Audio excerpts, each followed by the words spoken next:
não tem nem a intenção de parecer um corpo humano de verdade, né? Ela é meio distorcida, né? Ela não quer ser realista, digamos assim, né? O nome dessa pintura é Homem Sentado, né? Do começo do século XX, e foi pintado por um cara chamado Egon Schiele. E quem era esse cara, né? Egon Schiele, gente, era um pintor austríaco de um movimento conhecido como expressionismo, né? E uma ideia geral sobre esse movimento é que ele tentou tornar visível nos quadros, né, coisas que geralmente não são visíveis, né? Sentimentos, expressões, como a dor, o cansaço, a fraqueza, a angústia, né? A tristeza, o medo, enfim. Tentaram tornar visíveis essas coisas, né? Tornar figurativas, para que as pessoas, para que o observador conseguisse ver esses sentimentos, né? Que geralmente ele não vê. E assim, o Egon Schiele ele vai acompanhar a nossa aula do começo ao fim, tá bom? Vão ter algumas obras dele aqui do lado e para tentar também um pouco mostrar um pouco desses sintomas, né? Porque existem muitos sintomas característicos das miopatias que a gente precisa internalizar, que a gente precisa conhecer. Então, né? De vez em quando ele vai estar lá aparecendo para a gente. E o que a gente vai ver hoje, né? Eu vou começar falando um caso clínico, né? A gente vai conhecer um paciente fictício, né? Não tão fictício assim, porque eu fiz a história derivada de um relato de caso. A gente vai conhecer aí um paciente, tá bom? Vai chegar um paciente aí no consultório de vocês. Depois a gente vai ver alguns conceitos iniciais, né? O que eu tenho que saber antes de começar a estudar miopatias, né? Será que tem alguma coisa, algum conceito semiológico que eu preciso relembrar ou então conhecer, né? A gente vai ver isso aí, rapidinho. Vai ser a parte mais leve da aula, né? Também tem esses questionamentos. Como identificar uma síndrome miopática, né? Como é que eu vou começar a suspeitar que o paciente está com miopatia? Será que ele vai estar fraco ou ele vai estar magro, né? É um paciente magro, que nem esse da figura, ou é um paciente fraco, né? Pode ter um homem bombado, chegar no consultório e ter miopatia, né? A gente vai fazer esses questionamentos. E o que fazer no exame físico, né? Ou seja, se chegar esse paciente, o que é que você faz? Você vai ficar olhando para ele, né? Não, você tem que fazer alguma coisa. E aí a gente vai ver isso. Depois a gente chega na parte mais importante da aula, que são as doenças em si. Então a gente vai ver a distrofia muscular de Duchenne, que ela é hereditária, e depois vamos ver miopatias adquiridas, que são, eu vou falar principalmente das inflamatórias, tá? E aí, por fim, a gente relembra o caso clínico e tenta descobrir o que é que esse nosso primeiro paciente teve. Então vamos lá, né, gente? Isso aqui eu peguei de um relato de caso, né? Só falando, isso aqui não é uma foto do paciente real, né? As iniciais também não, o fato dele ser de Rio Branco também não. Eu só coloquei esses dados para a gente fingir que é um paciente nosso mesmo, né? Que você tá vendo uma pessoa que vai chegar lá no seu consultório e você vai ter que saber o que fazer. Então eu vou ler aqui em voz alta para vocês, tá bom? RKB, 4 anos, masculino, né? Então é um menino de 4 anos, branco, natural e residente de Rio Branco, Acre. Procurou atendimento médico com queixas de dor nas pernas, marcha equina, o que é isso, né? Vamos ver. E quedas frequentes. Então ele estava caindo bastante. Durante a coleta de antecedentes pessoais e familiares, foi relatado que o paciente nasceu de parto cesáreo por descolamento prematuro da placenta. Então ele nasceu pré-termo, né, com 30 semanas. Com peso adequado para a idade gestacional e ele necessitou, né, ser entubado e reanimado na sala de parto. Então ficou 2 meses e meio na UTI neonatal, né? E eu coloquei aqui o nome da maternidade daqui de Rio Branco, mas também isso é um dado fictício. E aí vamos lá, o que ele apresentou no exame físico, né, na ectoscopia? Ele apresentou reflexos tendinosos diminuídos, ou seja, hiporreflexia, né? Fraqueza muscular proximal em membros inferiores, panturrilhas hipertrofiadas, né? Como assim? Por que a panturrilha dele está hipertrofiada? Escápula alada, a gente vai ver o que é isso também. Marcha equina, já falamos, e sinal de Gowers positivo, né? Quem é Gowers? E aí aqui, foi feita a coleta de sangue venoso que apresentou níveis de CPK elevados. Eu destaquei alguns termos para a gente relembrar, né? Então vamos reler esses termos só para pregar logo essa dúvida na cabeça de vocês, tá? Então chega um paciente, e o que é que esse paciente tem? Dor nas pernas, uma marcha equina, né? Vamos ver que marcha é essa, e tá caindo muito. E aí lá no exame ele tem o quê? Hiporreflexia, fraqueza muscular nos membros inferiores, tá com as panturrilhas hipertrofiadas, né? Escápula alada, marcha equina e sinal de Gowers positivo. E o CPK no sangue dele está elevado. Então vamos lá, né, gente? E agora, o que a gente faz? Para começar, né, agora que vocês conhecem esse nosso primeiro paciente, o RKB, vamos ver alguns conceitos iniciais, tá? Vamos saber o que a gente precisa saber antes de começar a entender as doenças em si, né? Primeiro eu vou falar um pouco dos morfemas relevantes em miopatias, né? Depois a gente vai ver alguns termos médicos rapidinho, só para, né, para fixar, para caso alguém desconheça algum termo. Depois a gente vê algumas regiões anatômicas relevantes, alguns achados semiológicos que também são importantes saber, e vamos entender o que é CPK, né? Que sigla é essa que está falando toda hora que está alta? Por que a CPK dele está alta, né? O que é CPK, o que é que significa? E aí vamos começar com os morfemas. E aí agora a Larissa vai abrir o microfone e vai perguntar, né, Torres, o que são morfemas? E aí eu vou te responder. Morfemas, gente, são pedaços de palavras, tá? São pedaços de palavras que possuem um significado próprio. E eles são utilizados muito em medicina para realmente assim, para que você quando vê a palavra, quando vê o termo, você já entende o que é que o paciente tem mais ou menos, né? Por exemplo, isso são os sufixos e prefixos no geral. Por exemplo, né, o sufixo it. Alguém sabe o que significa it na linguagem médica, digamos assim? Pode responder. Inflamação, né? Inflamação, perfeito, calma. É inflamação, e geralmente ele está acompanhado do local onde essa inflamação acontece, né? Você pode ter uma otite, você pode ter uma rinite, faringite, né? Ou uma apendicite. E no caso de algia, alguém sabe o que significa?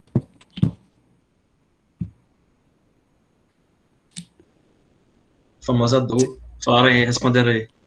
Perfeito. É uma dor, né? Mas é uma dor, lembrando, é uma dor sem lesão anatômica, tá bom? Geralmente, né? A gente pode ter, por exemplo, uma dor muscular, que eu vou falar muito, né? Uma mialgia.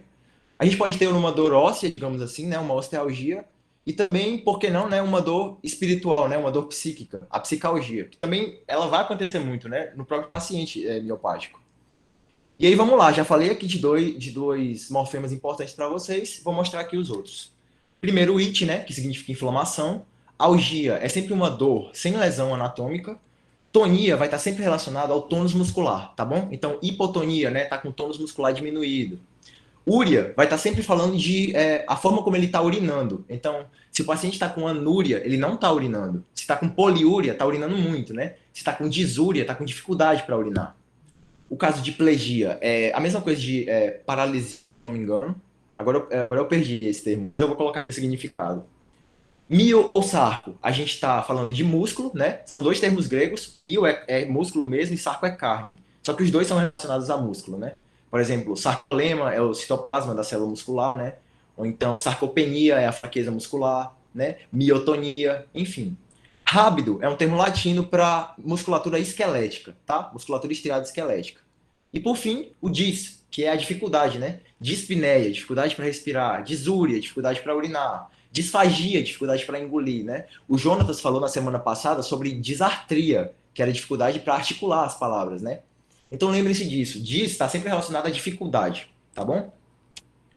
E aí tá aí, né? Os significados para vocês olharem depois.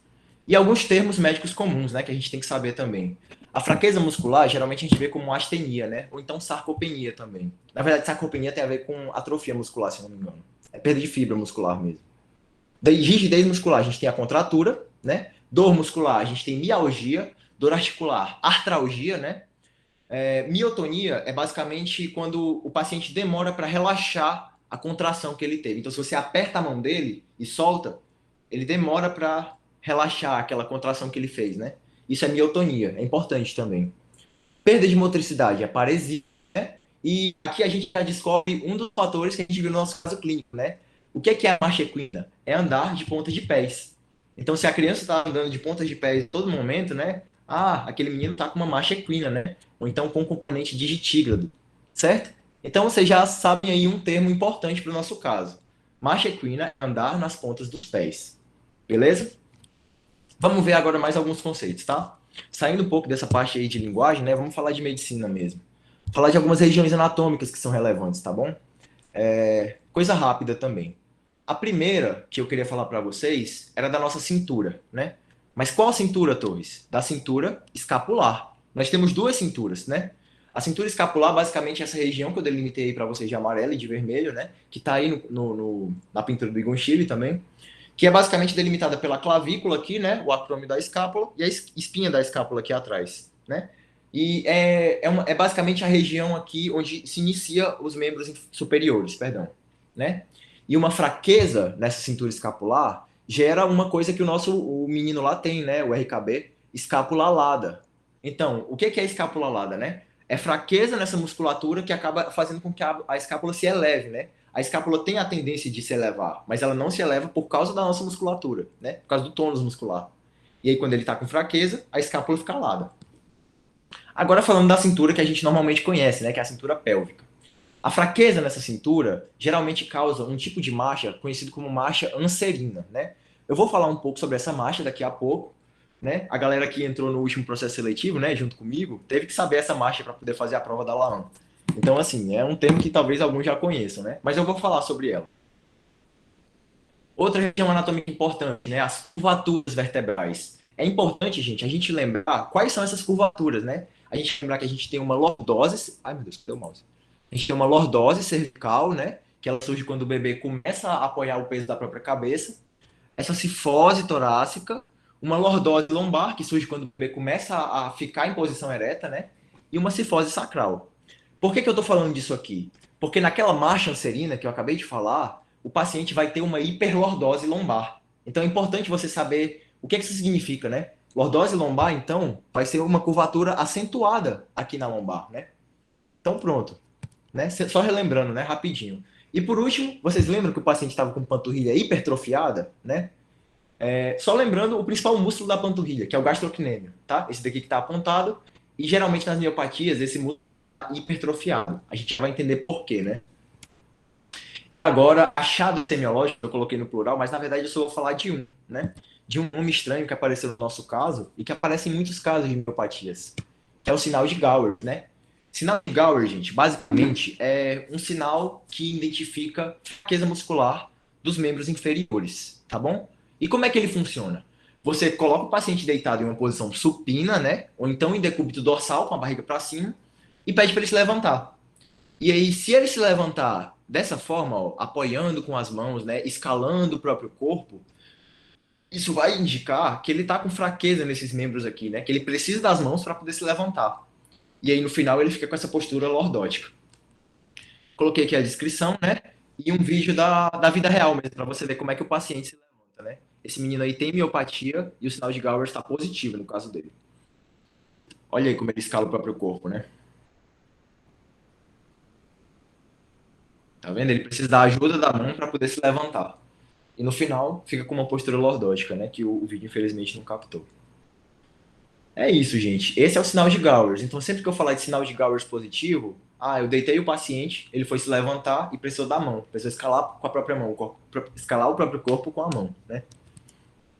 E CPK, né? Por fim, o que é CPK, gente? Gente, CPK é uma enzima, tá? Eu tô falando de músculo, então, assim, existem outras enzimas no músculo? Existe. Mas por que a CPK ela é importante? Sempre que uma fibra muscular ela lesiona, as enzimas que estão dentro dessa fibra, elas vão ser liberadas para o sangue, né?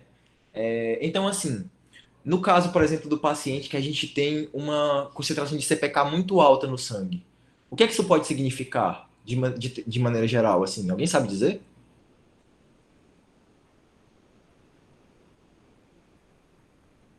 Pode estar indicando uma destruição, né, do E músculo, uma rabdomiólise, algum comprometimento de fibra muscular. perfeito. Se tem muita CPK no sangue, é porque alguma fibra muscular dele lesionou. Perfeito, calma, é isso mesmo. E aí, assim, gente, eu encontrei várias literaturas com vários valores de referência. Mas eu vou utilizar esse daqui, né, o Torres et al. 2015, que ele fala que uma CPK no sangue normal masculina é de 30 a 150 unidades por litro. Alguém gostaria de chutar quanto você acha que aquele menino tem de CPK no sangue? Você sabe que tá alta, né? Mas quão alta que tá? Será que tá 300? 500? Façam suas apostas aí. Sei lá, 5.000, 3.000. 5.000, 3.000? Alguém acha outra coisa? O pessoal tá falando 300, 700. 300, 700? Gente, a CPK, isso é um caso real, tá? Esse Oliveira et al. A CPK do menino de 4 anos tava 12.810, né? Então, assim, é muito alta a CPK de um paciente miopático. É muito importante vocês lembrarem disso, porque, assim, vai ser uma das principais coisas que vai te ajudar a diferenciar miopatia de outras coisas que trazem sintomas parecidos, tá? Então lembrem, gente, CPK tão alto desse jeito, né, quase 10 vezes maior, você já acende um alerta na sua cabeça e fala, não, isso aqui pode ser miopatia, tá bom? E na mesma referência que eu vi, ele fala que uma lesão muscular significativa é acima de 5.000, tá? Mas aí percebam, né? 12.000, gente. Então é um valor realmente muito alto de CPK que aparece no sangue. Eu trouxe aqui um mapa mental, né? Resumindo o que a gente acabou de ver, para poder passar para o próximo ponto, né? Então, só revisando, assim, né? Vimos alguns termos comuns, né? Vimos que mialgia, artralgia vai estar falando de dor, né? Que it é uma coisa de inflamação, contratura é uma rigidez muscular, né? Que a marcha equina do nosso menino, ou equina, né? É andar de ponta dos pés, né? Vimos as regiões anatômicas, cintura escapular, pélvica, as curvaturas vertebrais e o músculo gastrocnêmio. Vimos o sinal de Gowers, quanto que ele é positivo, quanto que ele é negativo, e vimos a CPK. Torres, Pode falar. eu acho que a Ana Luísa tinha levantado a mão. Não sei se ela vai querer Pode falar. falar, Ana. Foi sem querer, perdão. Tudo bem. Ah, foi sem querer, sem problema. Então tá, gente. Vimos os conceitos iniciais, né? O que a gente faz agora? Vamos lá. Agora a gente vai definir miopatias, né? Eu já falei conceitos gerais, mas vocês não conseguiram colocar isso num contexto ainda, né? Então vamos entender o que são miopatias. Uma vez eu escutei de um amigo, um dia desses, que na medicina pouca coisa tem definição, né? E realmente, se eu for pesquisar definições de miopatias, em cada literatura eu acho uma coisa diferente. Mas aí eu escolhi esse daqui, do Gagliardi, né? Que é o tratado da Associação Brasileira de Neurologia. Simplesmente porque foi o que eu mais gostei, tá? Mas se vocês olharem outras definições, vocês vão, né, ver que contemplam outras coisas. Mas o que é que esse Gagliardi fala, né? Que miopatias são um grupo de doenças que atinge principalmente o músculo estriado esquelético, né? E pode atingir só essa musculatura, quanto outros sistemas, outros tecidos também, né? A gente vai ver, por exemplo, que a musculatura respiratória ela pode ser afetada. Mas isso aí é coisa mais pra frente, né? E aí, assim, como identificar uma síndrome miopática? Gente, talvez esse daqui seja o slide mais importante da minha aula, tá? Se você estava desatento, preste atenção agora. O que é que você vai fazer quando chegar um paciente com alguma queixa muscular no seu consultório, no seu internato, na sua prática de semiologia, aonde for? O diagnóstico, né, a suspeita, aquela brincadeira de Sherlock Holmes que você tem que fazer, né, de médico, começa a partir de 4 critérios na miopatia, tá bom? Então não esqueçam esses 4 critérios. Primeiro critério é um critério clínico. Você vai observar os sintomas daquele paciente. Você vai ver se os sintomas dele são compatíveis ou não com miopatia, tá bom? É um critério clínico. Então chegou um paciente, eu vou olhar os sintomas dele. Simples, beleza?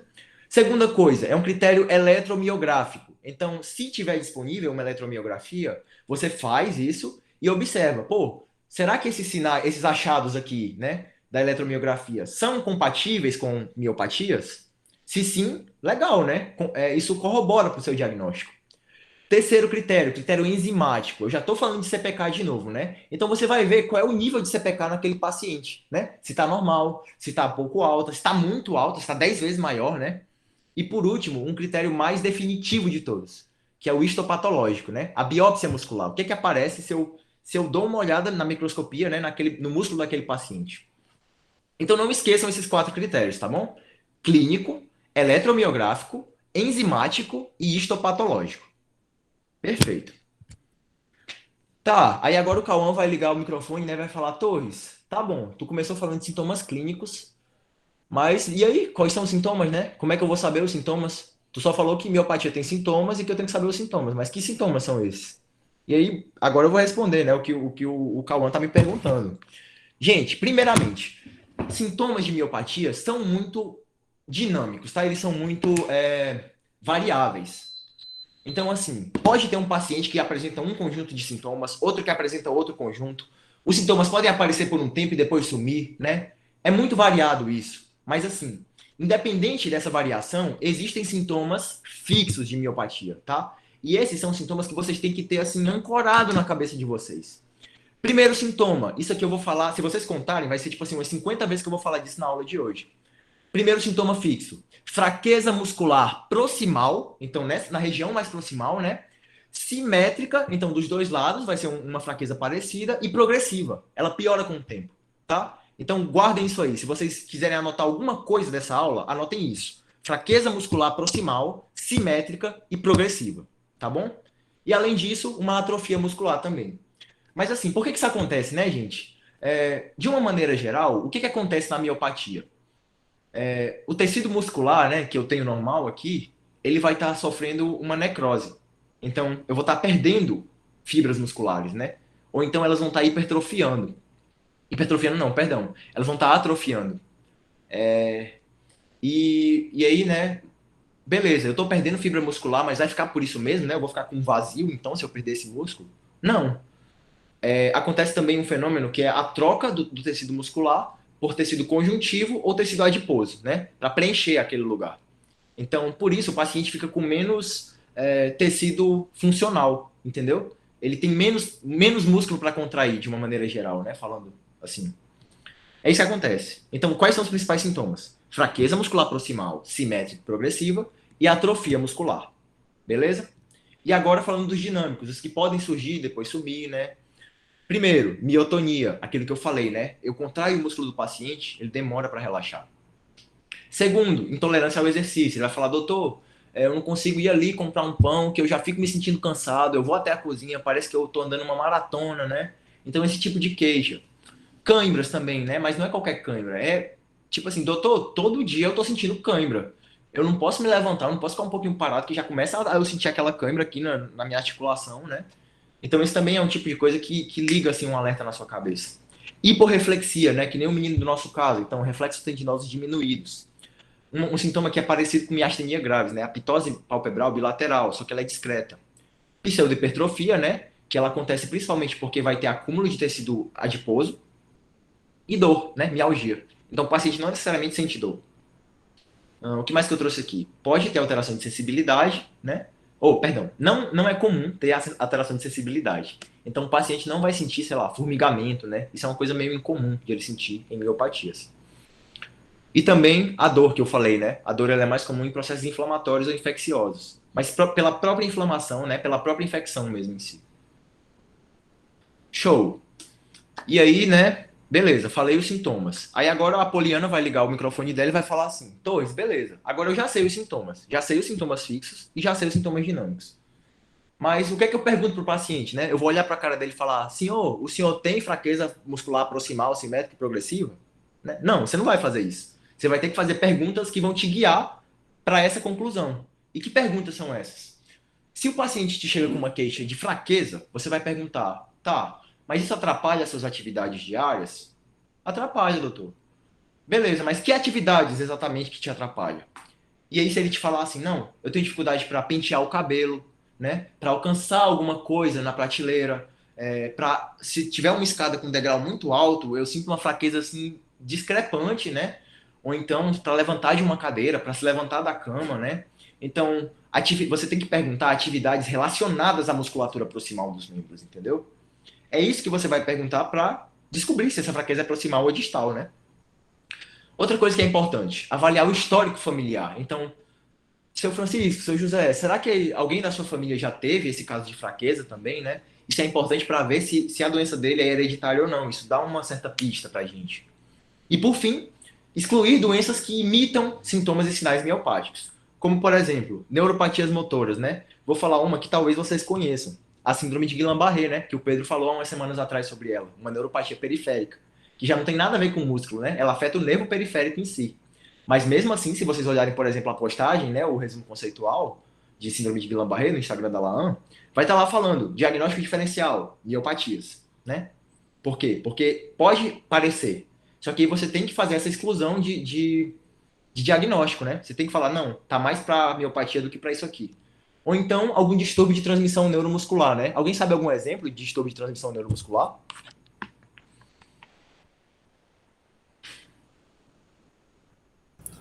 Seria miastenia graves.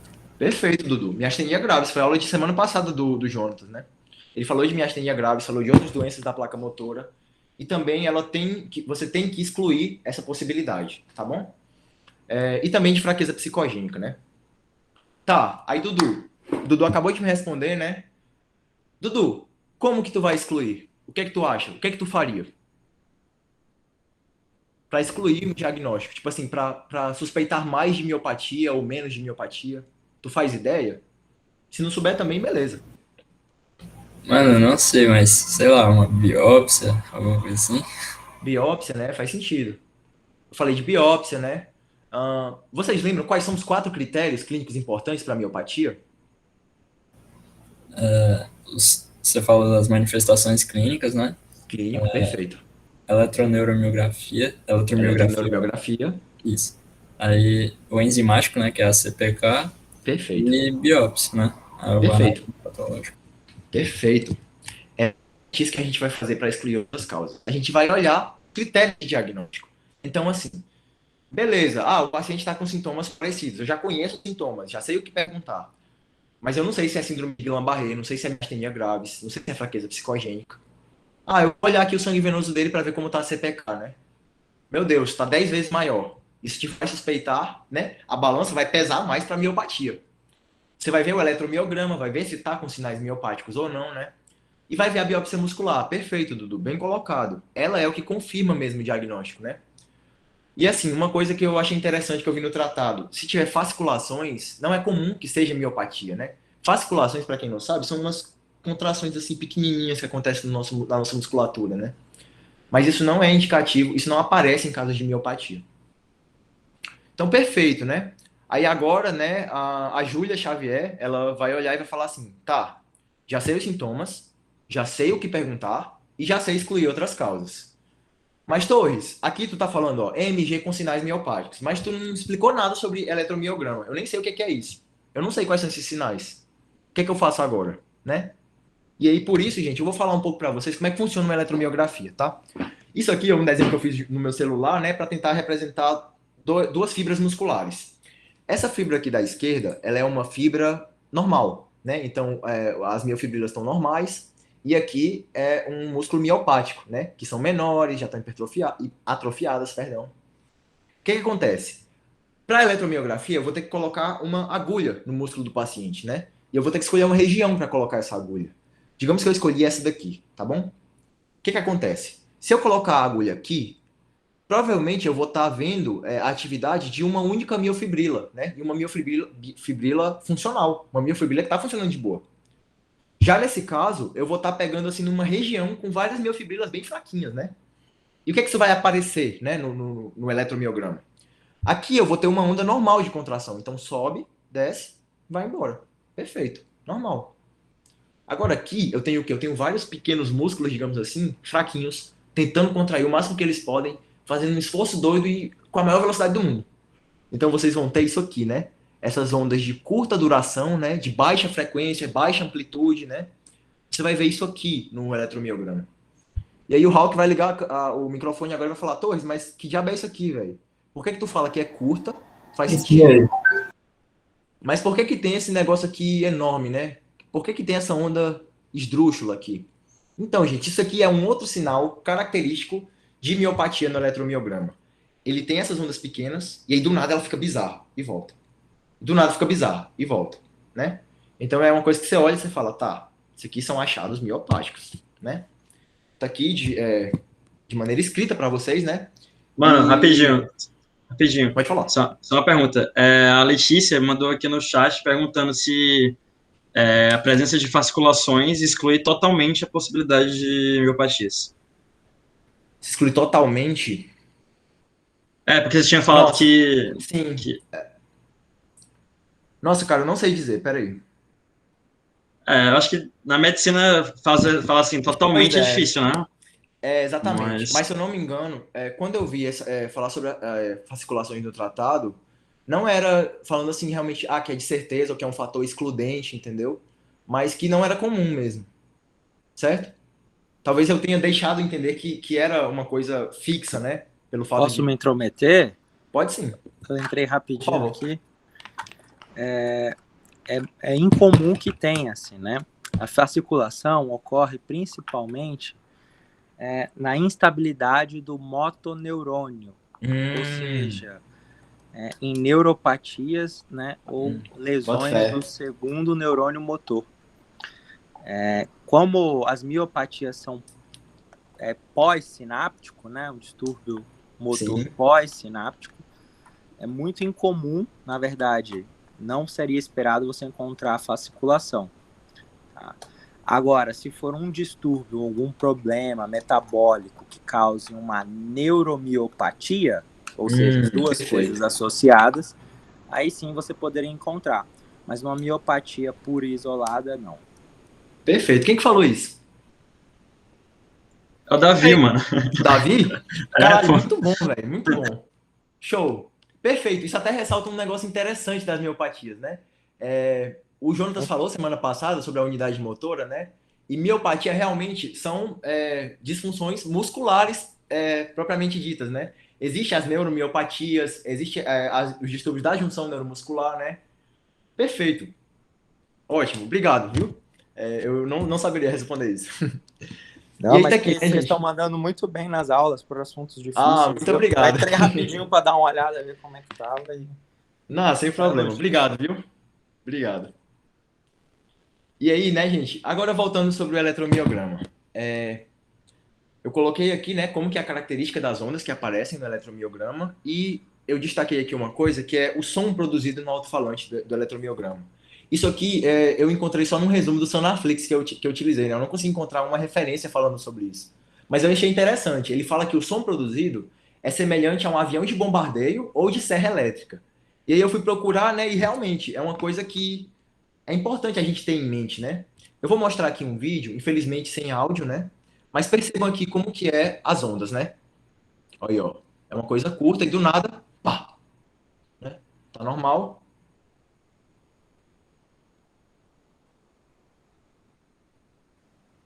Vou comentar de novo, então, só Pode para falar, pode falar. Provavelmente Por aí favor. o que está acontecendo? Está colocando a agulha, né, do eletromiograma no músculo em repouso. Né? Quando você tem inflamação do músculo, numa miopatia, você tem aumento na atividade de inserção, ou seja, coloca ali a agulha e começa a ter esses potenciais bem elevados, amplos. Né? Você tem essas pequenas fibrilações aí que você tinha falado, que a gente chama assim, né, que são esses potenciais bem difusos, né, e bem esparsos, né, e você tem também fibrilações espontâneas, né, atividade espontânea decorrente do processo inflamatório do músculo.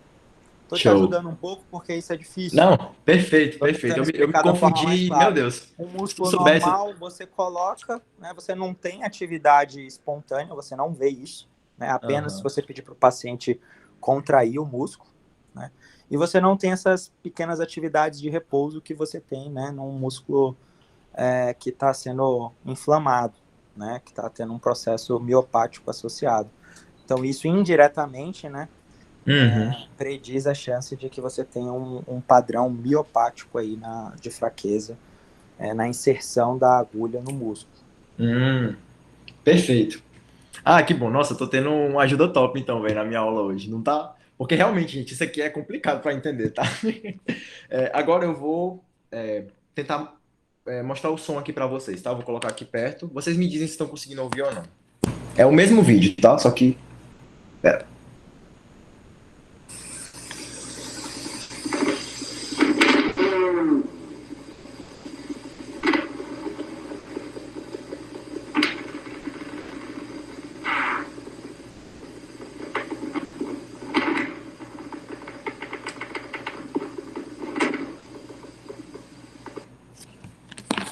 Esse barulho parecendo uma chuva no telhado, que são os potenciais miopáticos. Os pequenininhos, né? E isso é a atividade espontânea do músculo, né, que é decorrente da inflamação. Então, pessoal, você pode ter até lido alguma coisa assim que fala que é parecendo uma chuva no telhado. Perfeito. Que loucura, velho. Não sabia nem que fazia barulho esse exame, tá ligado? Pra ver só as ondas. Não, também não. Se não fosse aquele Saiba Mais, eu nem teria ido atrás de saber que tem um som que emite, que isso pode te ajudar, né, a aumentar as suas suspeitas. Mas perfeito, né, gente? Então, agora, mais do que nunca, a gente entende o que pode aparecer numa eletromiografia, né? Então, o nosso critério clínico tá perfeito. A gente sabe os sintomas fixos e dinâmicos. A gente sabe o que perguntar. E o nosso critério eletromiográfico também está perfeito, né? O Davi aqui me carregou nas costas, me ajudou bastante a explicitar uns negócios que, meu Deus, eu estava nervosíssimo para falar. E agora a gente tem aqui bem fixo, né, os critérios eletromiográficos. E aí aqui, né, também mais um resuminho só para a gente, né, não esquecer. Vocês podem dar uma olhada nisso depois, eu acho que pode dar uma ajudada, né, a absorver todo o conteúdo. Beleza, gente. E agora, né? Beleza, Torres. Já falou os conceitos gerais, já me mostrou como é que eu identifico uma síndrome miopática no geral. Mas tá, eu já sei que o paciente pode ter uma síndrome miopática, né? O RKB do começo. Mas que síndrome, né? Que miopatia que ele tem? É isso que a gente vai ver agora, né? A gente vai conhecer as miopatias. Então vamos lá. Começando, né, pelo fator genético, pelas miopatias hereditárias, tá bom? Vou falar de algumas miopatias. Na verdade, eu vou falar de uma miopatia hereditária para vocês, né? A que mais acomete, a mais grave, a que mais você fala assim, meu Deus, que desgraça é essa doença, né?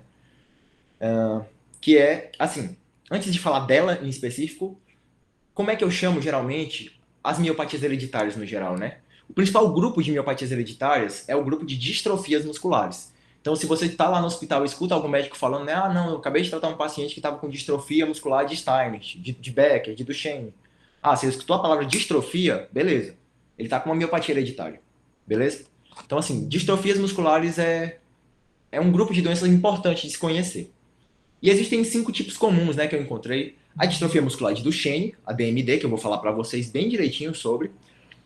A distrofia de Becker, que é um pouco parecida com a de Duchenne. Parecida assim, você consegue aprender as duas por comparação, né? Você vê as diferenças entre elas e no final aprende 2 doenças com uma cajadada só. A miotônica de Steiner, né, que tem muito a questão da miotonia. A distrofia de cinturas, né, as 2 cinturas que a gente sabe que tem, a escapular e a pélvica.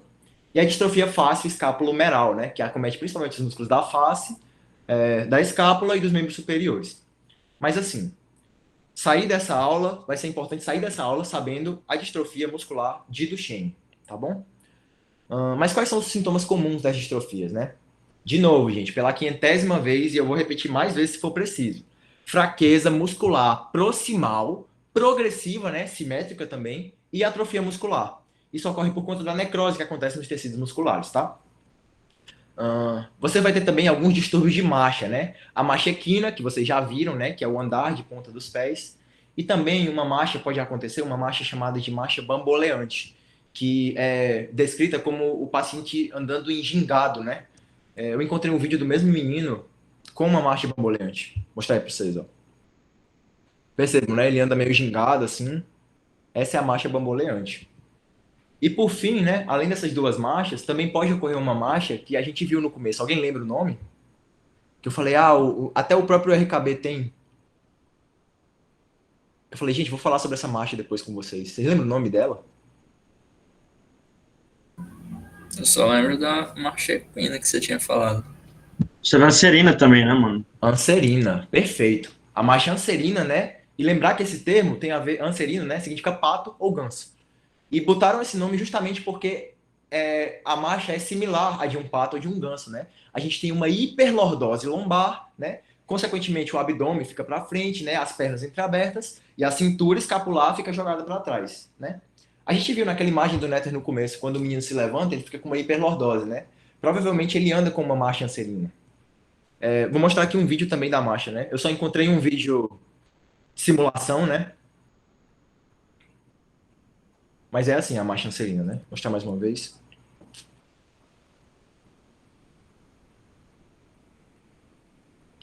Aqui embaixo está até escrito, ó, marcha de pato, marcha de Trendelenburg ou miopático. Então, né? Beleza. Marcha equina, marcha bamboleante, marcha anserina. Além disso, a gente vai ter algumas coisas que eu já mostrei para vocês. Sinal de Gowers positivo, então o paciente escala o próprio corpo para se levantar. E pseudohipertrofia das panturrilhas, porque vai estar tendo acúmulo de tecido adiposo, né, naquela região, né, do gastrocnêmio. Agora vamos falar dela em específico, né? A distrofia muscular de Duchenne. Se vocês pesquisarem, eu achei interessante, na verdade, né? Se você pesquisar relato de caso de distrofia muscular de Duchenne, você vai achar tanta coisa assim que você fala, caraca, velho. Nossa, entendeu? Assim, eu achei meio chocante assim essa doença, porque realmente ela tem uma progressão muito rápida, né? A de Duchenne. Aqui algumas características gerais sobre ela. Ela é uma herança recessiva ligada ao cromossomo X, né? Ela é mais comum em meninos. Tem o início mais ou menos entre 1 e 5 anos, né? O paciente. E é a forma mais comum, né? Eu encontrei, né, em uma das literaturas falando que é de 1 a cada 5 mil nascidos vivos. O tratado, se eu não me engano, fala 1 a cada 2 mil, né? Tem algumas divergências, assim, justamente porque está falando de uma prevalência, né, de uma incidência, isso pode variar. Mas, assim, é a mais comum forma de distrofia muscular. Mais comum no sexo masculino. E qual é a musculatura acometida? começa pela cintura pélvica, né? Quando evolui, pode evoluir para escapular e pode evoluir para musculatura apendicular e respiratória, tá bom? Então é uma doença que piora realmente dessa forma, né? E tem uma progressão rápida. É comum que quando iniciar a doença, 15 anos depois aconteça o óbito, né? E percebam, CPK no soro, acentuadamente elevada.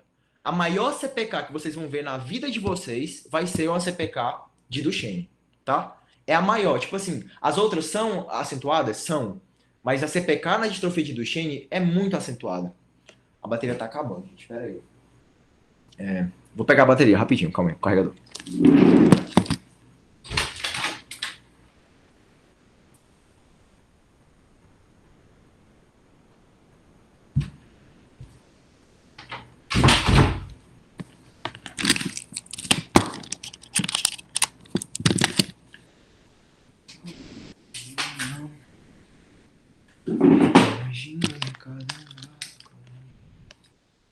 Voltando. CPK acentuadamente elevada, né? E qual é o quadro clínico da distrofia de Duchenne, né? Mais uma imagem do Netter pra gente ver aí. O bebê, ele nasce sem sintomas aparentes. Então, quando você vai colher o histórico do paciente, né? Os pais vão falar, mas no começo ele não parecia ter nada, né? Tava normal, digamos assim. Mas aí, conforme ele vai aprendendo a andar, né? A falar, você começa a perceber algumas coisas. Pode ter algumas disfunções cognitivas, né? Ele pode ter uma demora para se alfabetizar, para começar a falar. E também apresentar um retardo no início da marcha. Então, ele demora para começar a andar, né? Quando anda, tá sempre de ponta de pé. Mas assim, gente, andar de ponta de pé é uma coisa comum, né? Até certa idade. Mas se começa a acontecer recorrentemente, os pais começam a perceber também, né? E aí os sintomas se iniciam mais ou menos por volta dos 5 anos. O quê? A fraqueza muscular proximal, simétrica e progressiva, que eu vivi falando, né? Que eu preciso que vocês lembrem disso. As quedas frequentes, o andar de ponta dos pés, né? A pseudohipertrofia das panturrilhas, deixei aí a explicação por que isso acontece. Sinal de Gowers positivo, marcha bamboleante, gingada ou anserina. E a incapacidade de correr também, a criança não corre. Tá, e quais são os achados histopatológicos, né? Assim, eu falei achados histopatológicos, mas eu acabei falando de genética aqui, né? Essa doença ela é genética, mas como é que ela acontece no geral? Gente, distrofia muscular é um problema num gene que vai ou codificar errado uma proteína ou não vai codificar uma proteína, entendeu? Então, o paciente com uma doença hereditária, ou ele está produzindo uma proteína toda errada, ou ele não está produzindo proteína nenhuma. No caso de Duchenne, eu tenho um problema, uma redução ou ausência do gene que produz a distrofina, né? Que é uma proteína importante para a estrutura da fibra muscular. Então, o paciente fica com menos distrofina, digamos assim, certo? E o que é que você vai observar, né, na biópsia? Você vai ver fibras de tamanho variado e que vão estar instáveis, né? Justamente com essa tendência de romper, justamente pela falta de distrofina. Qual vai ser o diagnóstico? Aquele que eu falei para vocês. Observa os sintomas, vê a questão enzimática, a CPK, vê o eletromiograma e vê a biópsia muscular, né?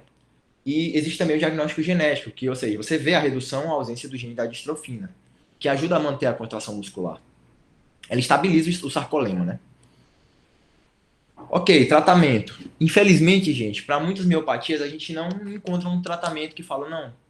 Você pode falar, não, não, dona Maria, pode ficar tranquila, seu filho, a gente vai tratar aqui de boa e tal, e ele vai ter uma expectativa de vida grande, né? Eu não encontrei isso, né? Eu vi que não existe um tratamento fixo, né? Mas assim, o que é importante você fazer é você conversar com seu paciente e tentar estimular ele a ter uma vida mais normal quanto possível. Então, assim, uma coisa que é muito importante, né? Que a gente vê pouco no sistema de saúde, é uma equipe multidisciplinar. Então, assim, é muito importante ter uma equipe multidisciplinar para acompanhar esse paciente, né? A fisioterapia, né? A minha mãe é fisioterapeuta. Fonoaudiologia, quando acomete o músculo da respiração, por exemplo, né? Ou então da voz, o paciente tem dificuldade para engolir, por exemplo. Enfim, apoio psicológico, né? Psicossocial, na verdade. Ter o apoio da família, apoio nutricional, né? Evitar repouso prolongado no leito. Então, é você falar assim, não, você fica tranquilo, entendeu? Você pode ter uma vida boa, você pode ter uma vida tão boa quanto possível. E a gente vai tentar fazer isso acontecer, né? Mas, isso aqui eu encontrei também, a prednisona ela pode ajudar a melhorar essa força muscular por até 3 anos, né? Só que esse remédio ele é um corticoide, então ele pode ter alguns efeitos colaterais, como ganho de peso e uma faces, faces, para quem não sabe, o aspecto fisionômico que está na face da pessoa, né? Uma face coxingoide, né? Ou hirsutismo também. Que são efeitos colaterais típicos da prednisona. Mas assim, ela ajuda, né? E no caso de outras miopatias, ela vai ser, digamos assim, o tratamento mesmo. Tá, e o que é que tem de estudo promissor de tratamento, né? Aquilo que geralmente é visto como promissor nas doenças, né? Terapias genéticas. Então, tá sendo visto, né, isso de, será que eu consigo corrigir, né, a produção dessa distrofina, né? E aí, nesse caso, o paciente consegue ter uma progressão mais lenta da doença, né? Ou até mesmo se curar.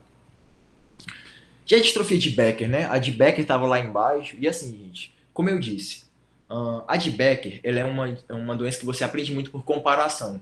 Porque ela tem sintomas parecidos com a de Duchenne, mas ela acontece em um momento totalmente diferente da vida, né? Ela começa entre os 5 e os 25 anos, a progressão dela é mais lenta, né? E por que é mais lenta? Porque no caso da de Becker, não é que eu vou ficar sem distrofina. A quantidade de distrofina é normal, só que a distrofina está mal formada, entendeu? Então ela não funciona muito bem, entre aspas.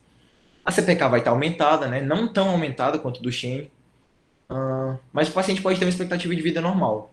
E ela só evolui da cintura pélvica para escapular. Aqui, os achados histopatológicos, né? Para a gente comparar de Duchenne e de Becker. Isso aqui é um músculo normal, ok? É assim que as fibras se dispõem, né? Do músculo. Agora, olha na de Becker, né? Você já vê um espaço maior entre essas fibras, né? Aquilo que eu tentei desenhar naquele negocinho vermelho, né? Do eletromiograma. Então, fica mais ou menos assim, né? E aqui, ó, na DMD, né? Na de Duchenne, você já não vê quase nada. Você vê que realmente o paciente vai ter uma atrofia muscular, né, muito característica. Então, por isso que ela progride mais rápido. Então, Duchenne é aquela coisa mais, né, mais violenta, digamos assim. E aqui também, para vocês lembrarem depois de Duchenne, né, visão geral, quadro clínico, diagnóstico, tratamento e comparar com a distrofia de Becker depois. Cansaram, gente? Tá boa a aula? Tô falando muito rápido, tô devagar. O que vocês estão achando até agora? Tá ótimo. Tá show? Tá bom o ritmo, mano. Tá bom o ritmo.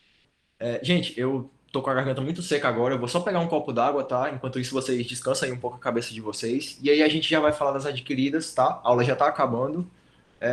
E é isso, espero que vocês estejam gostando, tá? Só um minuto. Depois eu ia fazer só um comentário, vou já sair, a respeito da biópsia muscular. Acho que pode fazer, mano, se quiser aí. Deixa ele voltar, porque daí o Gabriel voltar, porque daí acho que ele pode colocar ali na foto, ele também vai aprender um pouquinho com isso. Top.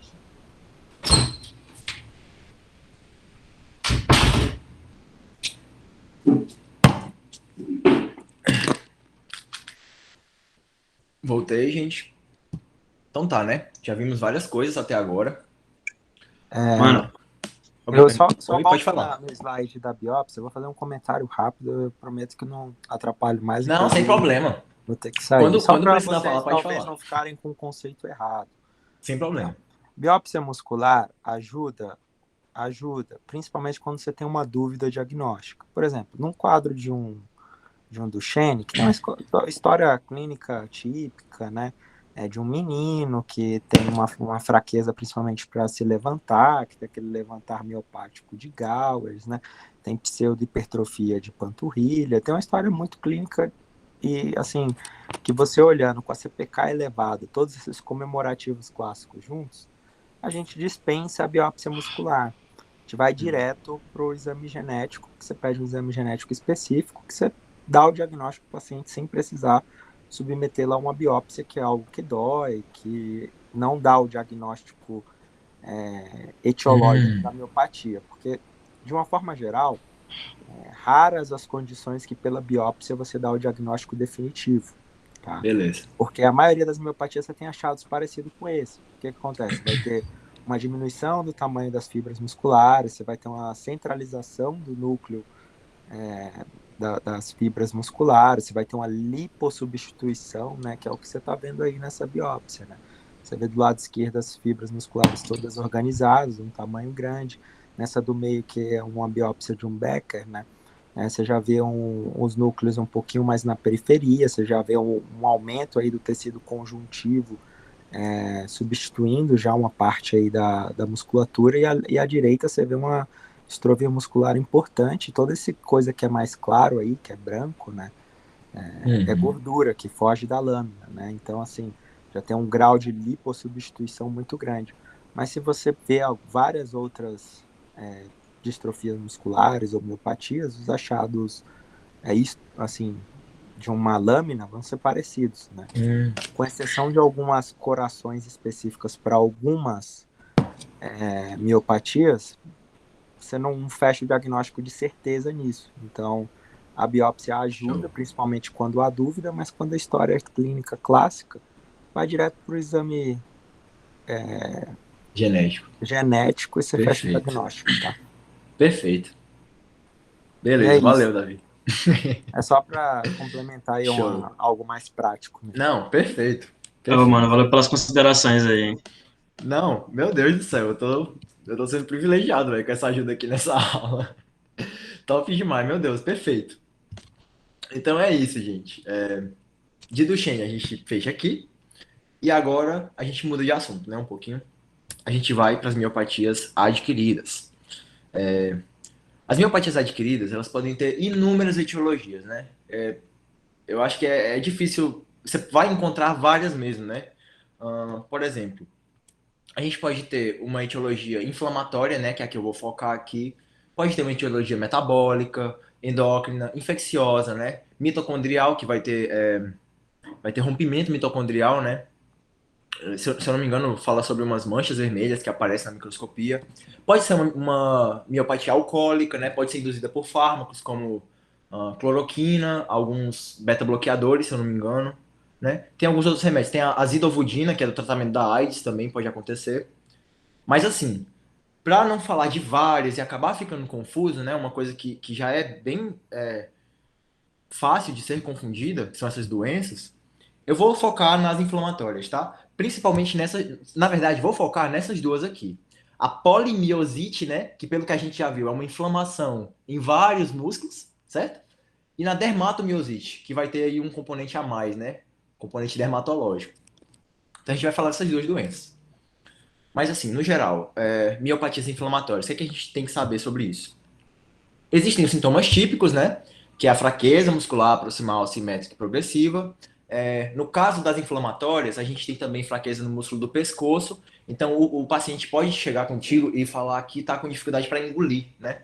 Está com uma rouquidão, né? Uma disfonia. Disfonia no caso de rouquidão, ou dificuldade para engolir, né? Para comer, enfim, que é disfagia. E pode acontecer a mialgia também, né? Por conta do processo inflamatório. Agora eu vi que não é muito comum ter atrofia, certo? Como eu disse, vou falar de polimiosite e depois da irmã dela, digamos assim, da dermatomiosite. Basicamente, vocês vão aprender uma doença só, né? Mas duas doenças iguais, só que diferentes, digamos assim. Começando pela polimiosite. Aspectos gerais, né? Ela é mais comum em mulheres adultas, então é diferente da de Duchenne, né? A de Duchenne é comum em quem? Em meninos, né? E na idade de 1 a 5 anos. No caso de polimiosite, é em mulheres adultas. A evolução é rápida, né? Eu coloquei evolução, eu acho que eu esqueci de colocar o S. O L, quer dizer. E ela pode acabar cursando com alguns distúrbios autoimunes, né? Por exemplo, lúpus eritematoso sistêmico, né? Artrite reumatoide ou então esclerodermia. Qual é o quadro clínico geral, né? Aquilo que eu acabei de falar. Fraqueza muscular proximal e simétrica, né? Progressiva também. Disfagia ou disfonia, então o paciente pode chegar com queixa de rouquidão, né? De dificuldade para engolir. E pode acontecer sem dor, né? Pode acontecer sem mialgia. E também ele tem alguns sintomas constitucionais, né? Que geralmente aparecem em conjunto. Que é a dor articular, né? A artralgia, um mal-estar geral, emagrecimento. Então o paciente pode chegar e falar que perdeu, no último mês, perdeu 10 quilos, 15 quilos, 20 quilos, né? E febre também. Pode ter febre também, né? Então geralmente aparecem esses sintomas constitucionais junto com esses outros que eu falei para vocês. Esses sintomas típicos. E aí, assim, vendo agora o diagnóstico, né? Alguém sabe dizer o que é que eu observo na clínica, né? Vendo aqueles 4 critérios que a gente falou.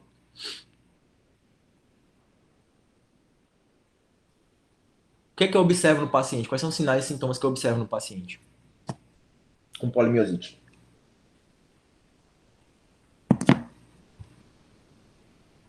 Esses seriam os sintomas clássicos, Gabriel?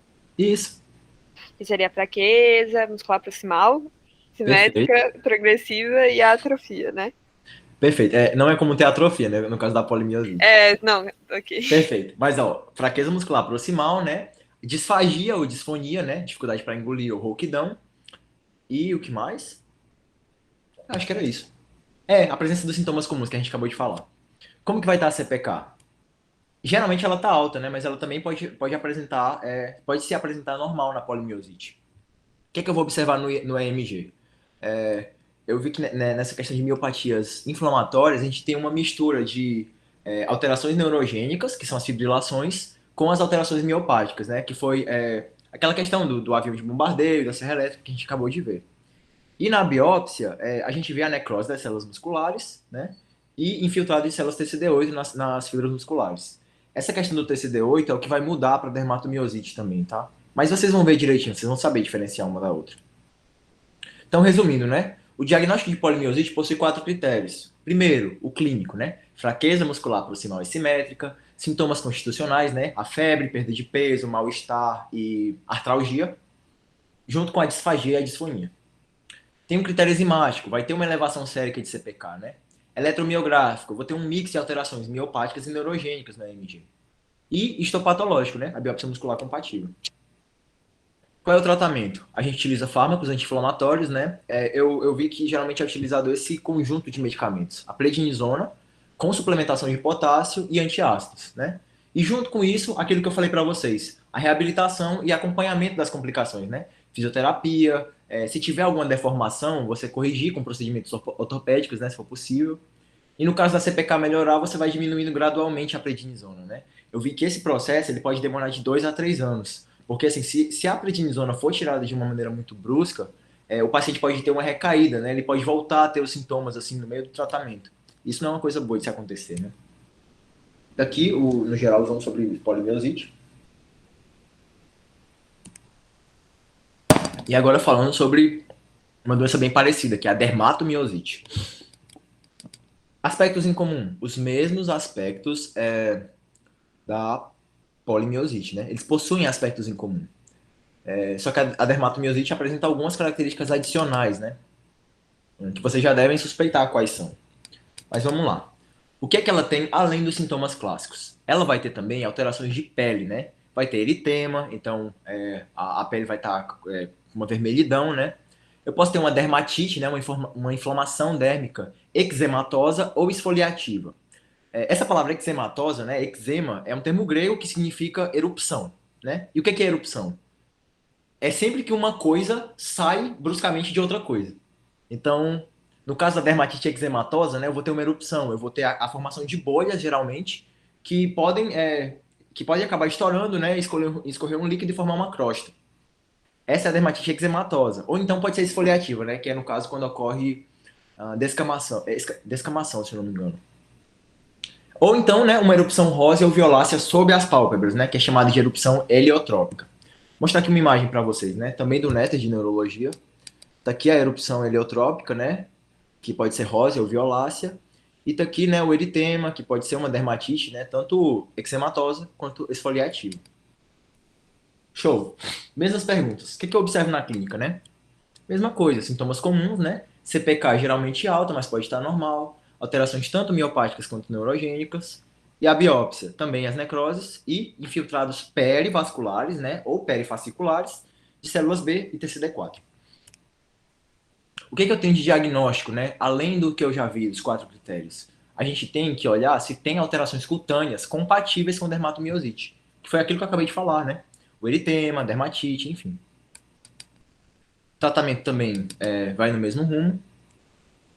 E tá aqui, né? Eu deixei circulado de azul o que é o diferencial da dermatomiosite, para caso vocês olhem depois e falem, tá, é isso aqui que muda basicamente, né? Para olharem com um pouco mais de atenção. E aí agora a gente vai voltar para o nosso caso clínico 1, né? Falar do nosso RKB.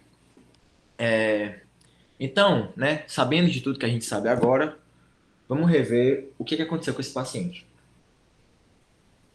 RKB é um menino de 4 anos, pardo, natural e residente de Rio Branco, Acre.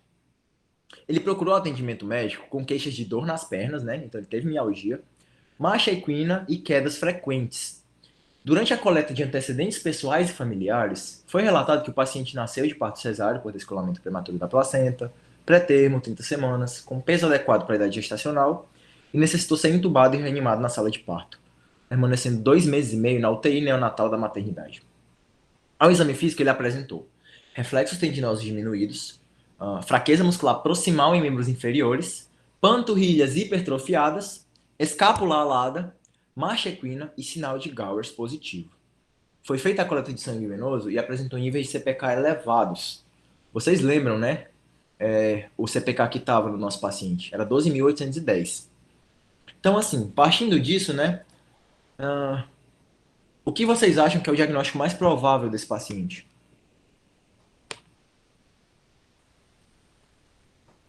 Duchenne. Duchenne, perfeito, né? O próprio paciente, digamos assim, ele é né, foi aquilo que o Davi acabou de falar, tipo assim, é um quadro clínico muito característico. É um menino, né, de 4 anos, né, a idade é próxima de quando começa a distrofia de Duchenne. E o que ele apresenta, né? Ele tem a fraqueza muscular proximal em membros inferiores, então você já pensa em miopatias, né? A panturrilha dele está hipertrofiada, isso também é comum na de Duchenne. Escápula alada, isso significa que a cintura escapular dele também está enfraquecida, né? Então não foi só na cintura escapular, ele também já está fraco na cintura... não foi só problema na cintura pélvica, ele também está com problema na cintura escapular, né? Sinal de Gowers foi positivo, e a CPK está muito alta, né? Está quase 10 vezes maior. Então, nesse caso, você já suspeita de síndrome de Duchenne. E realmente, né? Esse é um relato de caso de distrofia muscular de Duchenne. Cansaram, gente? Como é que vocês estão? Tá bem? Tá tudo certo aí? Tudo certo. Beleza. O que vocês acharam do caso clínico? Tranquilo. Ficou alguma dúvida? Ficou não. Também achei que foi perfeito, mano. Tranquilo, né? Então, para finalizar, né, a gente vai ver mais alguns casos clínicos, se a cabeça de vocês ainda aguentar, tá? São outros relatos de casos, eu fiz a mesma coisa que eu fiz nesse primeiro, e vamos tentar discutir um pouco para tentar relembrar as outras coisas da aula, né? Então, digamos que chegou esse senhor aí no consultório de vocês, né? RWW, 41 anos, masculino, autodeclarado branco, casado, ensino fundamental completo, trabalhador rural, natural de Bujari, Acre, residente de Rio Branco, Acre. Qual é a queixa principal dele? Ele está com dificuldade de ingerir alimentos sólidos, está com rouquidão e com dor nas juntas dos pés, do joelho e das mãos, conforme ele mesmo declara, né? Qual é a história da doença atual dele? Há cerca de 1 ano, ele relata que iniciou o quadro de parestesia. Eita, então ele começou com sintomas sensíveis, né? Parestesia, ele estava com formigamento. Isso não é muito comum, mas estava com edema nos dedos das mãos. Beleza. Nossa, eu acho que eu esqueci de citar. No relato de caso, gente, esses sintomas de parestesia, eles somem depois, tá? Eu acho que eu esqueci de descrever isso. Mas assim, depois ele teve disfagia alta, então dificuldade para engolir, principalmente nessa região aqui da orofaringe, né? Com rouquidão, com rouquidão e artralgia bilateral e simétrica, em joelhos, pés e mãos. 3 meses depois, iniciou um quadro progressivo de fraqueza muscular intensa, o que o impedia de realizar atividades diárias, como se vestir, pentear o cabelo e fazer exercícios físicos, associado a dores musculares e dispneia ao esforço moderado.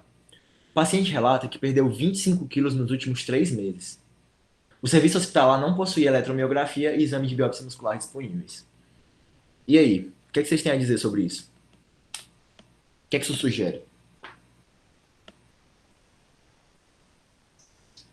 Disfagia alta, rouquidão. Polimiosite? Eu também acho que seria isso. Vocês pensaram em polimiosite, né? Perfeito. Faz sentido, né? Tá com disfagia, tá com rouquidão, né? Já é um paciente adulto. Emagrecimentos, né, também. O emagrecimento, perfeito, Dudu. Perdeu 25 quilos nos últimos 3 meses, né? Se eu não me engano, ele também tinha febre, né? Eu acho que eu tentei colocar só em um slide e acabei cortando alguns dados. Perfeito. Polimiosite é uma boa suspeita. É uma suspeita... Isso indica que você sabe os conceitos gerais de miopatias, né? Mas aí, beleza. Chegou lá o paciente, agora você vai fazer uma avaliação inicial dele, você vai fazer um exame clínico um pouco mais profundo, né? E você descobre alguns achados adicionais.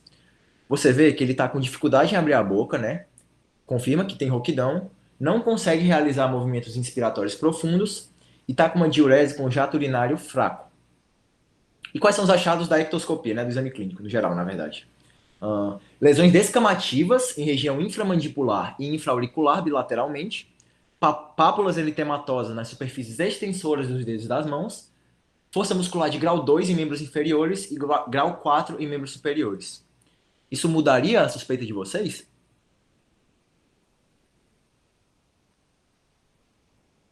Ou não? Acho que em virtude das pápulas, né? Poderia ser dermatomiosite. Brabo, herói. Perfeito. É isso. Ele tem alterações dermatológicas compatíveis com dermatomiosite. Então você já vai suspeitar mais de dermatomiosite, ok? Isso aqui é um relato de caso chamado...